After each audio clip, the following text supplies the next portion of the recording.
मैं शिव कुमार बोयत स्वागत करता हूं आपका ज्ञान सागर क्लासेस अनूपगढ़ पर। आज हम एक बहुत ही महत्वपूर्ण विषय मनोविज्ञान को स्टार्ट करने जा रहे हैं, जो हर प्रतियोगी परीक्षा के लिए बहुत ही इम्पोर्टेंट है, चाहे फर्स्ट ग्रेड हो, चाहे सेकंड ग्रेड हो, चाहे रीट हो। तो आज हम मनोविज्ञान का इतिहास जानने का प्रयास करेंगे कि मनोविज्ञान वास्तव में है क्या। तो सबसे पहले अपने मनोविज्ञान के ऐतिहासिक पृष्ठभूमि जानने का प्रयास करेंगे। तो सबसे पहले अपने बात करें कि मनोविज्ञान है क्या। तो सबसे पहले अपना जो प्रयास है वो मैं बताऊंगा कि मनोविज्ञान का शाब्दिक अर्थ क्या होता है। मनोविज्ञान का शाब्दिक अर्थ, मनोविज्ञान का शाब्दिक अर्थ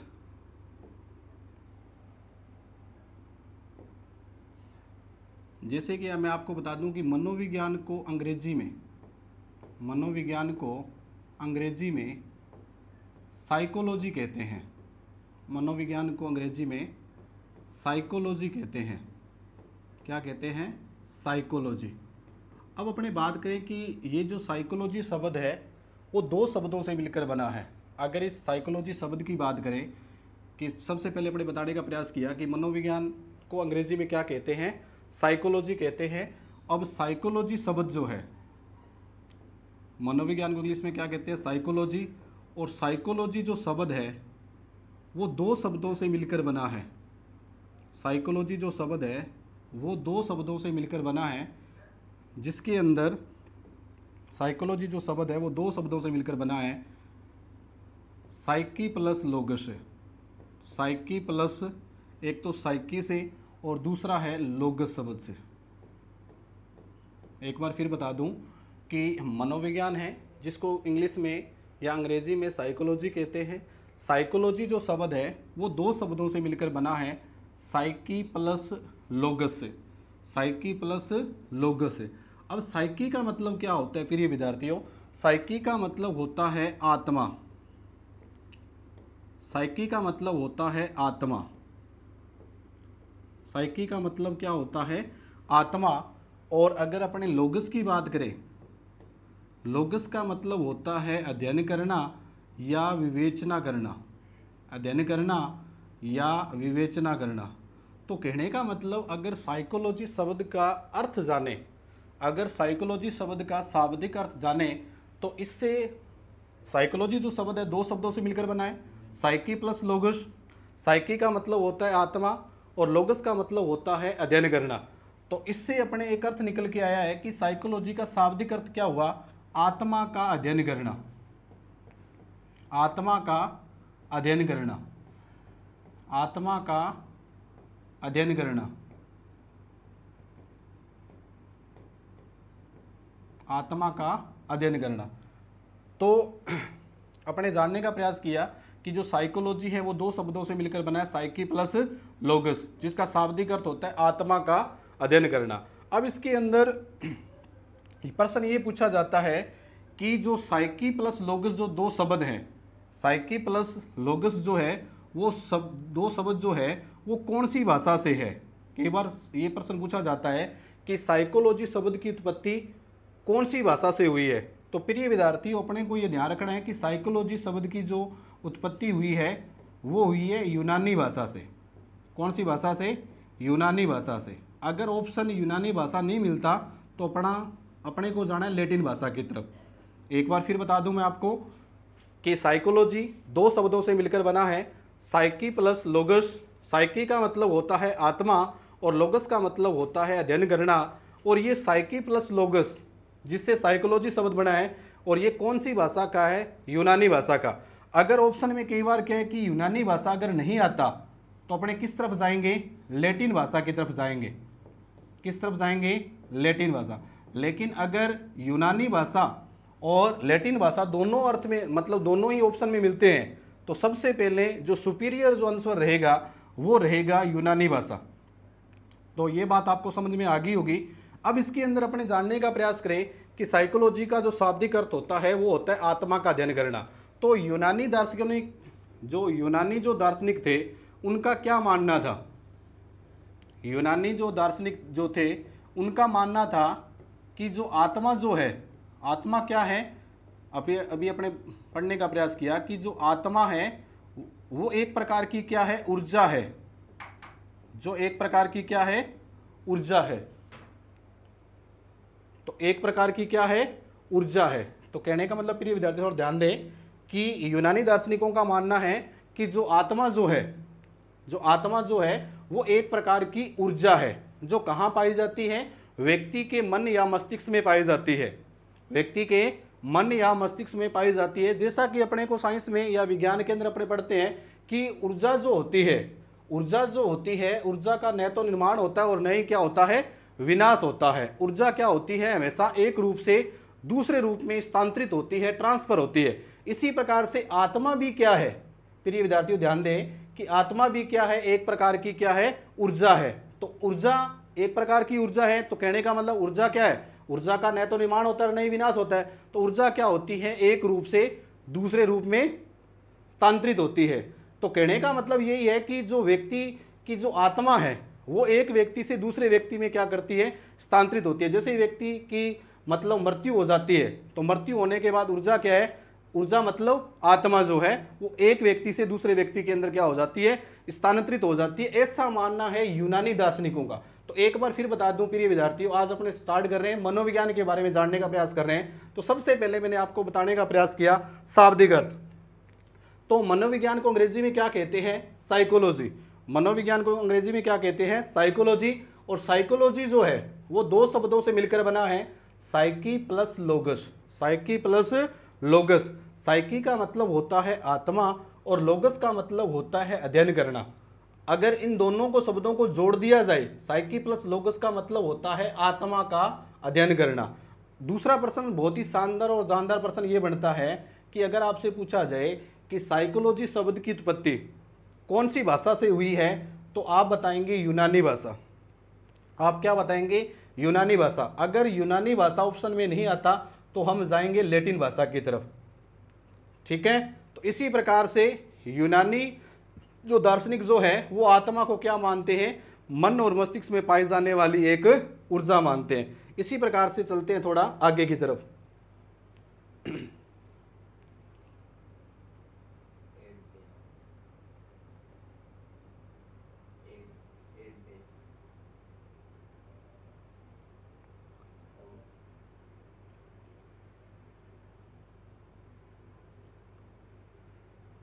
अभी अपने साइकोलॉजी का शाब्दिक अर्थ जाना, अब अपने बात करते हैं कि मनोविज्ञान का शाब्दिक अर्थ जान लिया, उसके बाद एक मनोवैज्ञानिक आते हैं जिसके बारे में अपने बात करते हैं कि मनोवैज्ञानिक जो जिसका नाम था एबिंगहॉस।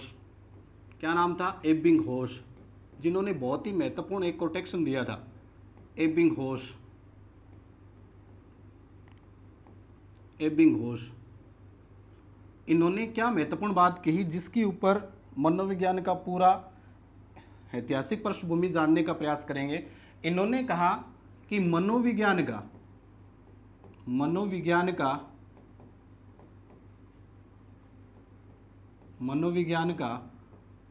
अतीत बहुत लंबा है।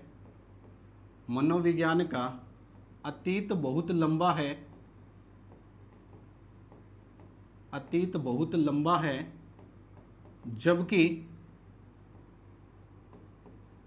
जबकि इतिहास बहुत छोटा है। जबकि इतिहास बहुत छोटा है, इतिहास बहुत छोटा है, इतिहास बहुत छोटा है। तो एबिंगहॉस का एक बहुत ही शानदार कोटेक्शन दिया हुआ है जिसके ऊपर अपने मनोविज्ञान की ऐतिहासिक पृष्ठभूमि को आधार अपने प्रदान करेंगे। तो एबिंगहॉस ने क्या बात बोली है प्रिय विद्यार्थियों, ध्यान दें कि मनोविज्ञान का अतीत बहुत लंबा है। मनोविज्ञान का अतीत बहुत लंबा है जबकि इतिहास बहुत छोटा है। बहुत ही शानदार बात है। कहने का मतलब ये है कि मनोविज्ञान का अतीत बहुत लंबा है। कहने का मतलब है कि मनोविज्ञान को पढ़ते हुए बहुत लंबा टाइम हो गया। प्रिय विद्यार्थियों ध्यान दें, इस कोटेक्शन का मतलब ये है कि मनोविज्ञान को पढ़ते हुए बहुत टाइम हो गया। लेकिन अगर इसकी हिस्ट्री की बात करें, लेकिन पहले मनोविज्ञान को किसी अन्य विषय के रूप में पढ़ रहे थे। एक बार फिर बता दूं, इस कोटेक्शन का मतलब क्या है, इस कथन का मतलब ये है कि मनोविज्ञान को पढ़ तो बहुत लंबे टाइम से रहे हैं, लेकिन मनोविज्ञान नाम से बहुत ही पढ़ते हुए बहुत ही कम समय हुआ है। तो इसका मतलब ये है कि मनोविज्ञान का अतीत तो बहुत लंबा है, कि मनोविज्ञान पढ़ तो बहुत लंबे टाइम से रहे, लेकिन मनोविज्ञान शब्द जो आया है वो हिस्ट्री के अंदर बहुत ही कम समय हुआ है। तो इसी के आधार पर अपने मनोविज्ञान के ऐतिहासिक पृष्ठभूमि जानने का प्रयास करेंगे। तो सबसे पहले एबी घोष की बात करें तो एबी घोष ने क्या बात बताई है कि मनोविज्ञान का अतीत बहुत लंबा है जबकि इतिहास बहुत छोटा है। ऐसा कहने वाले कौन है? ऐसा कहने वाले कौन है? ऐसा कहने वाले हैं एबिंग घोष।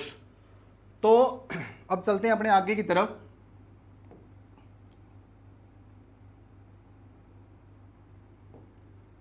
तो पहले मनोविज्ञान को, तो प्रिय विद्यार्थियों एक बार फिर बता दूं कि मनोविज्ञान का अतीत बहुत लंबा है, मतलब मनोविज्ञान को बहुत लंबे टाइम से पढ़ रहे हैं, लेकिन मनोविज्ञान नाम से पढ़ते हुए बहुत ही कम समय हुआ है। तो इसका मतलब है कि मनोविज्ञान को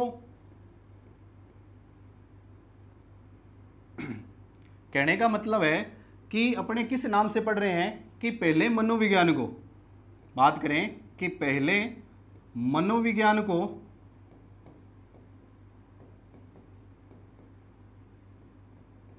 दर्शन शास्त्र की एक शाखा के रूप में पढ़ा जाता था। पहले मनोविज्ञान को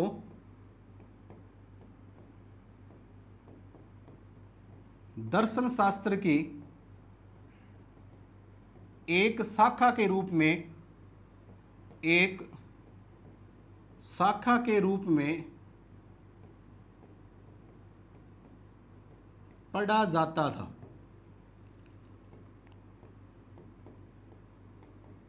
एक बार इस बात को मैं बताने का प्रयास करूंगा। कहने का मतलब ये है कि मनोविज्ञान जो शब्द है ना, उसको मनोविज्ञान नाम से पढ़ते हुए बहुत कम समय हुआ है। कि पहले जो मनोविज्ञान जो है वो किस रूप में पढ़ा जा रहा था? दर्शन शास्त्र की एक शाखा के रूप में पढ़ा जा रहा था। दर्शन शास्त्र जिसको अपने फिलोसफी कहते हैं, और दर्शन शास्त्र एक बहुत अच्छा सब्जेक्ट है जिसके अंदर जो आत्मा से जुड़ा हुआ सब्जेक्ट है। तो कहने का मतलब पहले मनोविज्ञान को किस रूप में पढ़ा जा रहा था? दर्शन शास्त्र की एक शाखा के रूप में पढ़ा जा रहा था। और दर्शन शास्त्र की शाखा का नाम क्या था? जो दर्शन शास्त्र की शाखा थी जिसके रूप में मनोविज्ञान को पढ़ रहे थे, उस दर्शन शास्त्र की शाखा का नाम क्या था? दर्शन शास्त्र की शाखा का जो नाम था जिसके रूप में मनोविज्ञान को पहले पढ़ रहे थे, उसका नाम था प्रिय विद्यार्थियों मानसिक दर्शन।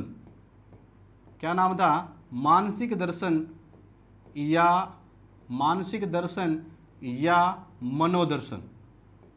मानसिक दर्शन या मनोदर्शन।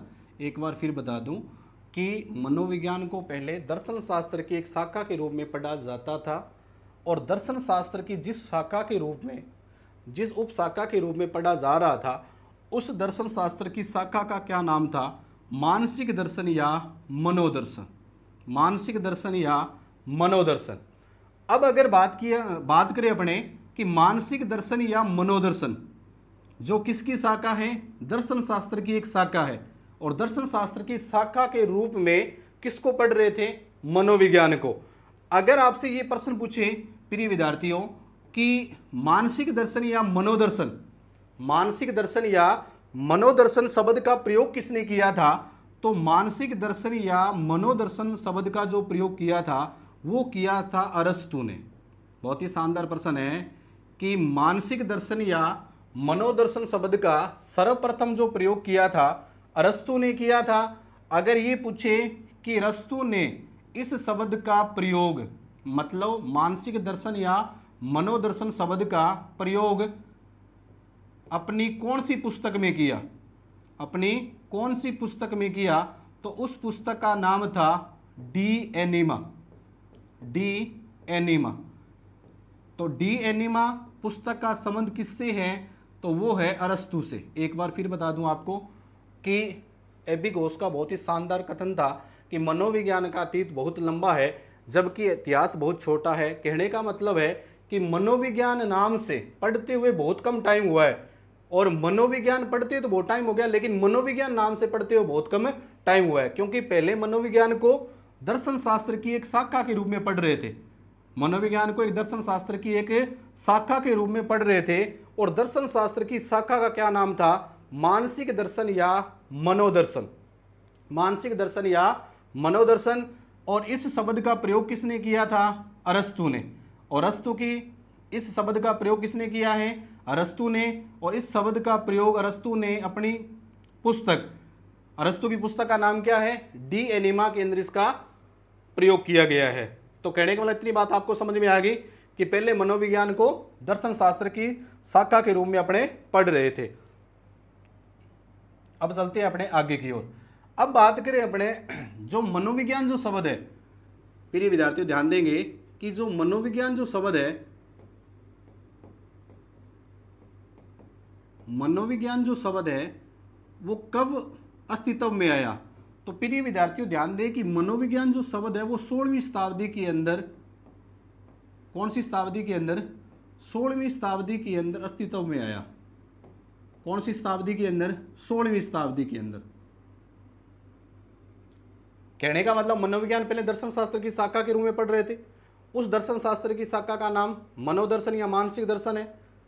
मानसिक या मनोदर्शन शब्द का प्रयोग अरस्तु ने किया था। अरस्तु की पुस्तक जिसके अंदर इसका प्रयोग किया था, उस पुस्तक का नाम क्या था? De Anima. इतना अपने पढ़ चुके हैं। अब क्या है कि मनोविज्ञान जो शब्द है वो कौन सी शताब्दी के अंदर आया है? 16वीं शताब्दी के अंदर। अगर इसकी एग्जिट डेट की बात करें, अपने एग्जिट डेट की बात करें, तो मनोविज्ञान जो शब्द है वो कब अस्तित्व में आया है? तो ये शब्द आया है बेटा 16वीं शताब्दी का मतलब है 1590 के अंदर। कब आया है? 1590 के अंदर। एक मनोवैज्ञानिक थे जिनका नाम था रुडोल्फ गोएकले। रुडोल्फ गोएकले, जिन्होंने सर्वप्रथम साइकोलॉजी शब्द का प्रयोग किया। ध्यान दें, मनोविज्ञान जो शब्द है वो कब अस्तित्व में आया है? 16वीं शताब्दी के अंदर।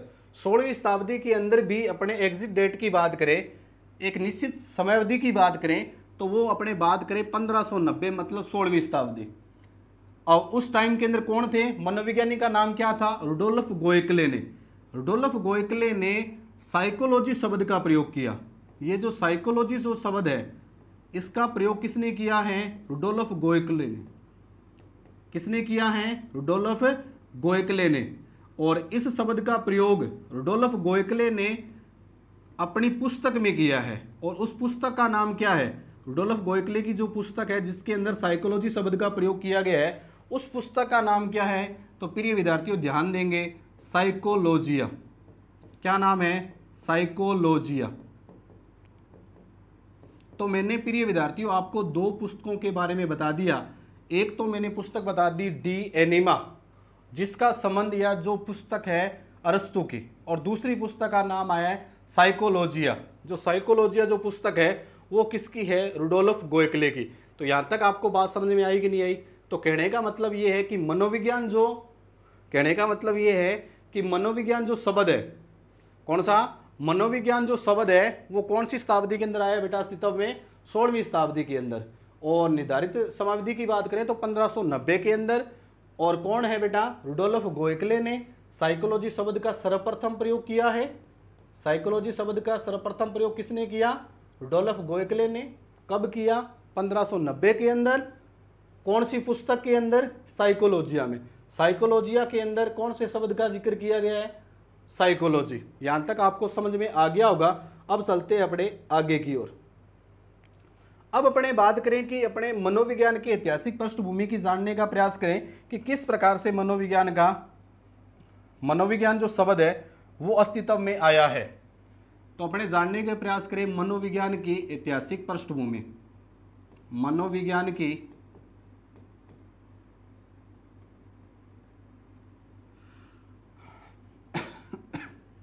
ऐतिहासिक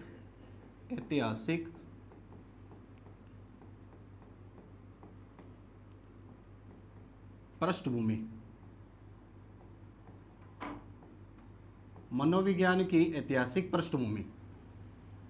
मनोविज्ञान की ऐतिहासिक पृष्ठभूमि कहने का मतलब ये है कि प्रिय विद्यार्थियों किस प्रकार से मनोविज्ञान जो शब्द है वो अस्तित्व में आया है। किस प्रकार से मनोविज्ञान जो शब्द है वो अस्तित्व में आया है। तो सबसे पहले मनोविज्ञान के अगर इतिहास की बात करें तो सबसे पहले अपने बात करेंगे प्रिय विद्यार्थियों 16वीं शताब्दी के अंदर। कौन सी शताब्दी की बात करेंगे बेटा? 16वीं शताब्दी के अंदर, क्योंकि 16वीं शताब्दी के अंदर आपने अभी देखा कि 16वीं शताब्दी के अंदर मनोविज्ञान जो शब्द है वो 1590 के अंदर प्रयोग किया गया है, शब्द का यूज हुआ है। ठीक है, अब अपने ध्यान देने वाली बात यह है कि 16वीं शताब्दी के अंदर जो मनोविज्ञान जो है इसको किस नाम से जाना जा रहा था? आत्मा का विज्ञान। किस नाम से? 16वीं शताब्दी के अंदर मनोविज्ञान को जो जाना जा रहा था वो आत्मा के विज्ञान के रूप में जाना जा रहा था। ध्यान दें प्रिय विद्यार्थियों, 16वीं शताब्दी के अंदर मनोविज्ञान को आत्मा के विज्ञान के रूप में जाना जा रहा था, और आत्मा के विज्ञान के रूप में मानने वाले या इसके अपने समर्थक की बात करें कि जो मनोविज्ञान को क्या मान रहे थे? आत्मा का विज्ञान अपने को पता है दर्शन शास्त्र की शाखा थी, और दर्शन शास्त्र के अंदर जो किससे जुड़ी हुई है? आत्मा से, आत्मा और परमात्मा से। तो 16वीं शताब्दी के अंदर मनोविज्ञान को क्या माना गया है? आत्मा का विज्ञान। ठीक है, और इसके समर्थक कौन कौन थे? तो आत्मा के विज्ञान मानने वाले जो थे वो थे प्लेटो, एक तो था प्लेटो और दूसरा था अरस्तु, और तीसरा जो दार्शनिक जो था उसका नाम था देकार्ते। प्रिय विद्यार्थियों ध्यान दें, 16वीं शताब्दी के अंदर मनोविज्ञान को आत्मा का विज्ञान माना गया, और आत्मा का विज्ञान मानने वाले कौन हैं? प्लेटो, अरस्तु और डेकार्टे। तो आपके दिमाग के लिए या आपके महत्वपूर्ण बात मैं ये बता दूं कि 16वीं शताब्दी के अंदर प्लेटो, अरस्तु और डेकार्टे नहीं थे। अब ये समर्थक किस प्रकार से है? कहने का मतलब है कि 16वीं शताब्दी के अंदर इनकी विचारधारा के आधार पर ही, कहने का मतलब ये है प्रिय विद्यार्थियों ध्यान दें कि प्लेटो, अरस्तु और डेकार्टे जो थे वो कौन सी शताब्दी के अंदर थे? वो 3री, 4थी और 5वीं ईसा पूर्व। कब है? 3री, 4थी और 5वीं ईसा पूर्व के अंदर थे। कहने का मतलब है आज से लगभग 2500 वर्ष पहले की बात है। एक बार फिर ध्यान दें प्रिय विद्यार्थियों कि 16वीं शताब्दी के अंदर मनोविज्ञान को आत्मा का विज्ञान माना गया, और आत्मा का विज्ञान मानने वाले कौन थे? प्लेटो, अरस्तु और डेकार्टे, जो 16वीं शताब्दी के अंदर क्या थे? नहीं थे। लेकिन उनके ही विचारधारा पर मनोविज्ञान को आत्मा का विज्ञान माना गया, और ये प्लेटो, अरस्तु, डेकार्टे कौन सी शताब्दी के अंदर थे? कौन सी ईसा पूर्व थे? 3री, 4थी और 5वीं ईसा पूर्व के अंदर थे, जो लगभग आज कितने वर्ष हो गए? 2500 वर्ष पहले की बात है। और उन्हीं की विचारधारा पर मनोविज्ञान को 16वीं शताब्दी के अंदर आत्मा का विज्ञान माना गया। अगर आपको बात ये समझ में आई है तो तो अब चलते हैं अपने नेक्स्ट। 16वीं शताब्दी अगर आपको समझ में बात आ गई है तो अब अपने बात करें बेटा 17वीं शताब्दी की। अब अपने बात करें 17वीं शताब्दी।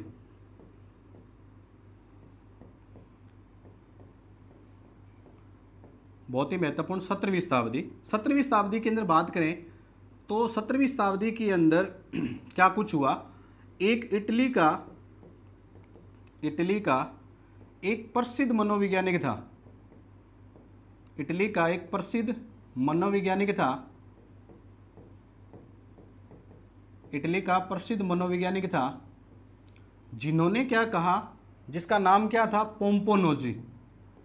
क्या नाम था प्रिय विद्यार्थियों? इटली का जो प्रसिद्ध मनोवैज्ञानिक था जो क्या था? पोम्पोनोजी। और पोम्पोनोजी के अलावा अन्य इसके सहायक भी थे। पोम्पोनोजी के अलावा अन्य कौन कौन से इसके सहायक थे जो आत्मा के विज्ञान से सहमत नहीं थे? और अन्य सहायक कौन कौन से थे जिसका नाम अपने लिखने का प्रयास करेंगे तो उनके अंदर एक तो था प्रिय विद्यार्थियों लिबनिज। क्या था? लिबनिज। दूसरा था थॉमस रीड, और एक था जॉन लॉक, और एक था स्पिनोजा, और एक था होबस। प्रिय विद्यार्थी थोड़ा ध्यान दें कि 17वीं शताब्दी के अंदर बात कर रहे हैं एक इटली का प्रसिद्ध मनोवैज्ञानिक जो मुख्य तो कौन था, पोम्पोनोजी, मुख्य तो कौन है, पोम्पोनोजी। और उसके जो सहायक जो हैं वो कौन कौन से हैं, एक बार फिर बता दूं। एक तो है लिबनिज, दूसरा है थॉमस रीड, तीसरा है जॉन लॉक, चौथा स्पिनोजा और पांचवा है होबस।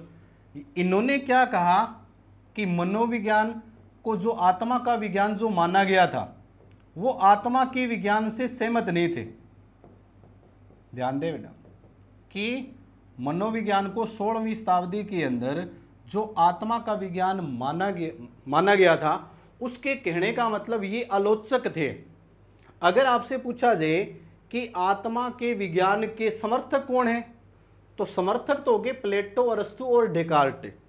इन्हीं की विचारधारा पर लोगों ने क्या किया, मनोविज्ञान को आत्मा का विज्ञान माना।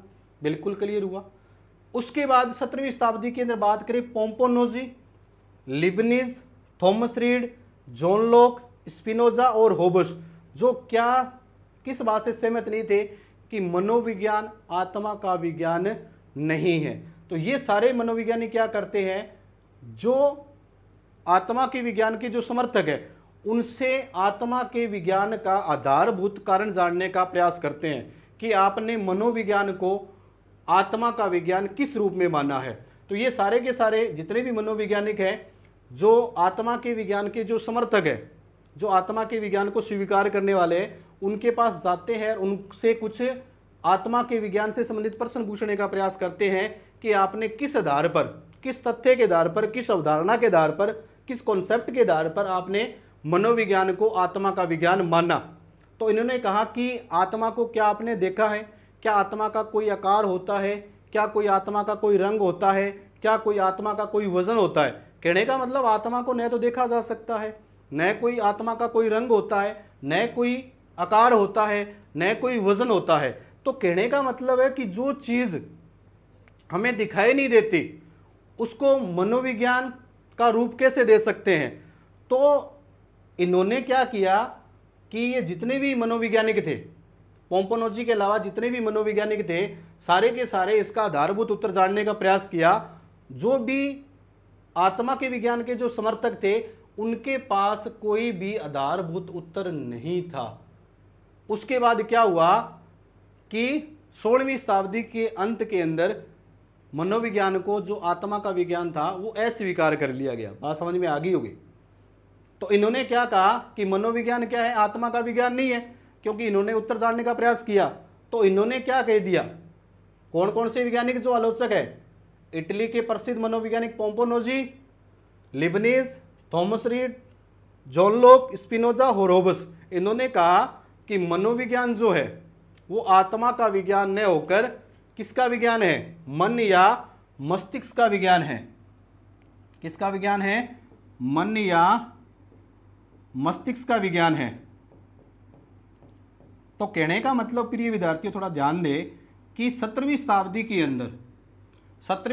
के अंदर मनोविज्ञान को जो माना गया वो कौन सी मनोविज्ञान माना गया, मन या मस्तिष्क का विज्ञान माना गया।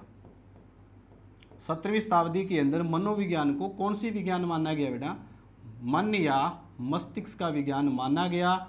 और ऐसा मानने वाले कौन थे, इसके समर्थक कौन थे, तो वो थे मुख्य थे पोम्पोनोजी और उनके सहायक Leibniz, Thomas Reid, John Locke, Spinoza और होबस थे, जो किसको मान रहे थे, मनोविज्ञान को मन या मस्तिष्क का विज्ञान। तो अब चलते हैं अपने आगे की ओर। अगर ये कहानी आपको समझ में आई है तो अब आपको मैं आपके नॉलेज के लिए बता दूं कि 16वीं शताब्दी की बात की, 16वीं शताब्दी के अंदर मनोविज्ञान को आत्मा का विज्ञान माना गया, बिल्कुल क्लियर हुआ। उसके बाद 17वीं शताब्दी के अंदर मनोविज्ञान को मन या मस्तिष्क का विज्ञान माना गया। तो प्रिय विद्यार्थियों थोड़ा ध्यान देंगे, क्या ध्यान देंगे कि जो 17वीं शताब्दी है, एक तो 17वीं शताब्दी है और दूसरी बात करें 18वीं शताब्दी है। 17वीं और 18वीं शताब्दी के अंदर, 17वीं और 18वीं शताब्दी के अंदर बात करें तो मनोविज्ञान को जो माना गया है वो मन या मस्तिष्क का विज्ञान ही माना गया है, मन या मस्तिष्क का विज्ञान ही माना गया है। क्या ये आपके बात ध्यान में आई? और ऐसा मानने वाले कौन थे तो मैं बहुत बार 2-3 बार आपको बता चुका हूँ। अब चलते हैं अपने नेक्स्ट शताब्दी के बारे में चलते हैं। तो अब बात करते हैं बेटा 19वीं शताब्दी की। कौन सी शताब्दी की? 19वीं शताब्दी की। तो मैं क्रम से आपको समझाने का प्रयास कर रहा हूँ। पहले अपने 16वीं शताब्दी के बारे में पढ़ा, फिर 17वीं शताब्दी के बारे में पढ़ा, और 17वीं और 18वीं शताब्दी के अंदर मनोविज्ञान को मन या मस्तिष्क का विज्ञान माना गया। और 19वीं जो शताब्दी थी वो बहुत महत्वपूर्ण थी। 19वीं जो शताब्दी थी वो बहुत ही महत्वपूर्ण थी। उसके बारे में कुछ अपने जानने का प्रयास करते हैं कि ऐसा इसमें क्या हुआ 19वीं शताब्दी के अंदर। तो अपने इसके अंदर बहुत ज़्यादा फेरबदल हुआ है। तो इसके अंदर एक ऑप्शन थोड़ा ध्यान रखेंगे, 1879 के अंदर क्या हुआ, एक मनोवैज्ञानिक थे जिनका नाम था विलियम वुंट। विलियम वुंट, कब की बात कर रहा हूँ, 1879, कहने का मतलब 19वीं शताब्दी। कौन से मनोविज्ञान की बात कर रहा हूँ मैं, विलियम वुंट की। और विलियम वुंट ने क्या किया, जर्मनी के लिप्जिंग शहर के अंदर, कौन से शहर के अंदर, लिप्जिंग शहर के अंदर मनोविज्ञान की पहली प्रयोगशाला स्थापित की।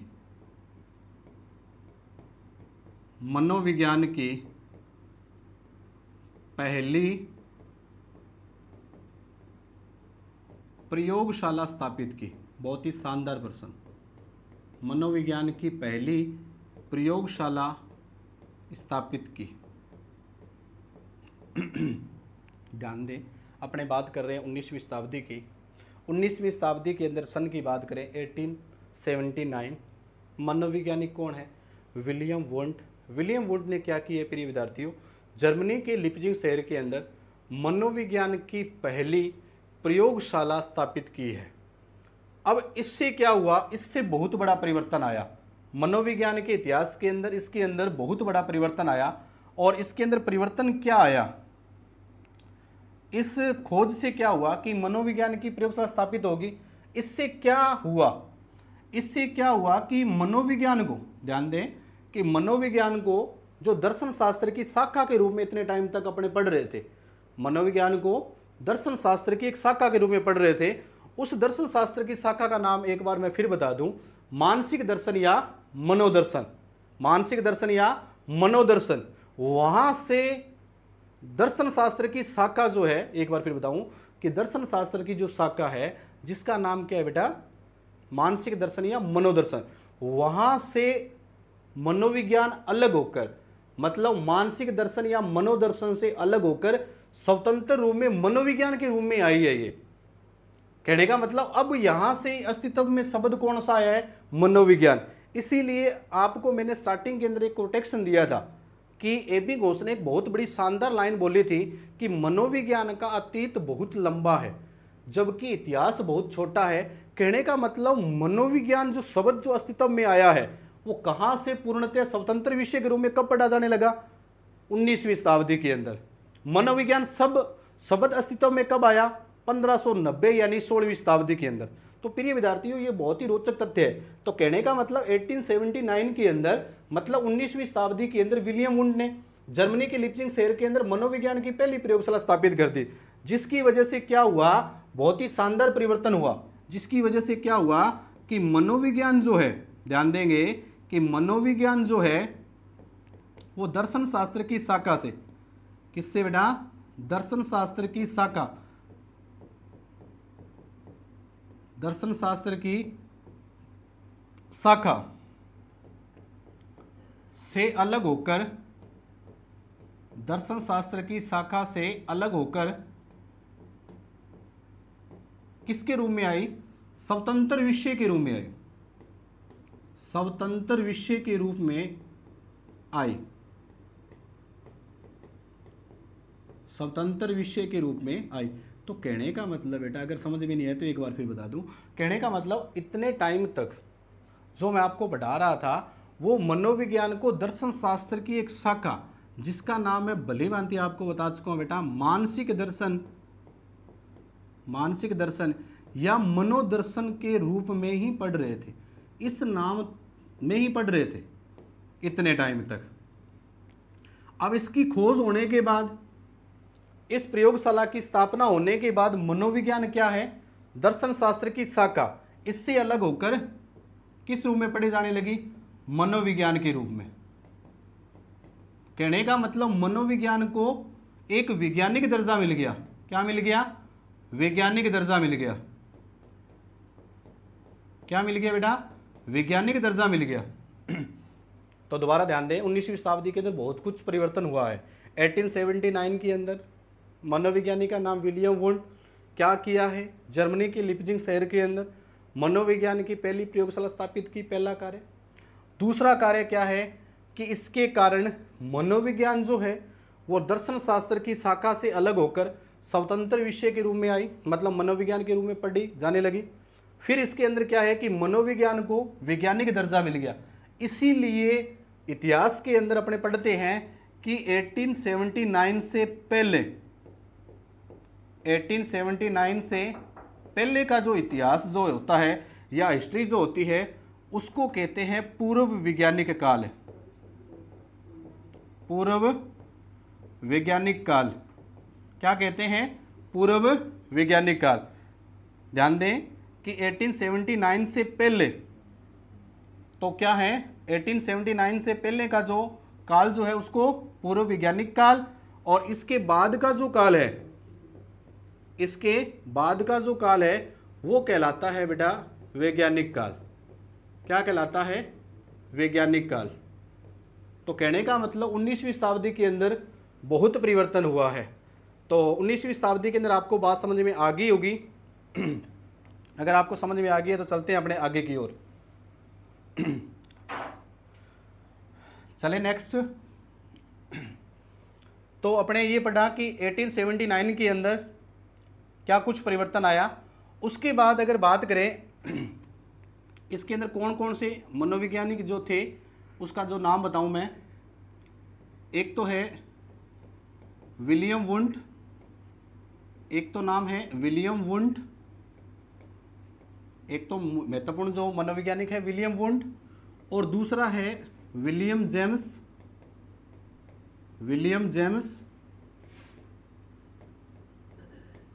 और तीसरा है वाइव्स, और चौथा है जेम्स सली, और पांचवा है टिचनर बोल दीजिए या टिचनेर बोल दीजिए। तो ये क्या थे, अब मैं एक बार फिर बताऊं कि 16वीं शताब्दी के अंदर मनोविज्ञान को, 16वीं शताब्दी के अंदर मनोविज्ञान को आत्मा का विज्ञान, 16वीं शताब्दी के अंदर मनोविज्ञान को आत्मा का विज्ञान, 17वीं और 18वीं शताब्दी के अंदर मनोविज्ञान को मन या मस्तिष्क का विज्ञान माना गया। कहने का मतलब ये है कि विलियम वुंड है, विलियम जेम्स है, और वाइव्स और जेम्स सली और टिचनर जो है वो जैसे ही मनोविज्ञान को 17वीं और 18वीं शताब्दी के अंदर क्या माना गया बेटा, मन या मस्तिष्क का विज्ञान जो माना गया है, इस विज्ञान से ये सहमत नहीं थे। कहने का मतलब ये इसके आलोचक थे। बात समझ में आ गई होगी। जैसे आत्मा के विज्ञान के भी समर्थक भी थे, प्लेटो, अरस्तु, डेकार्टे, और कुछ आलोचक थे जो आलोचना करने वाले थे।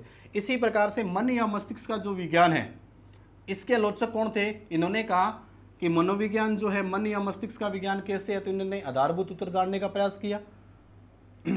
तो इनका कोई आधारभूत उत्तर नहीं मिला, और इन्होंने क्या कह दिया कि मनोविज्ञान कौन सी विज्ञान है 19वीं शताब्दी के अंदर। तो इन्होंने कहा कि मनोविज्ञान मन या मस्तिष्क का विज्ञान न होकर मन का ये एक प्रकार है, मन की एक अवस्था का प्रकार है कि मनोविज्ञान कौन सी विज्ञान है, चेतना का विज्ञान है। 19वीं शताब्दी के अंदर मनोविज्ञान को कौन सा विज्ञान माना गया बेटा, चेतना का विज्ञान। तो प्रिय विद्यार्थियों, आज अपने मनोविज्ञान के इतिहास के बारे में जानने का प्रयास किया, और कोशिश रहेगी कि हमारी जो ये क्लासेस जो है मनोविज्ञान की वो लगातार रहेगी, और ये मनोविज्ञान के इतिहास से संबंधित पहला जो पार्ट था और इसके बाद नेक्स्ट क्लास रही। तो आज के लिए धन्यवाद, थैंक यू सो मच।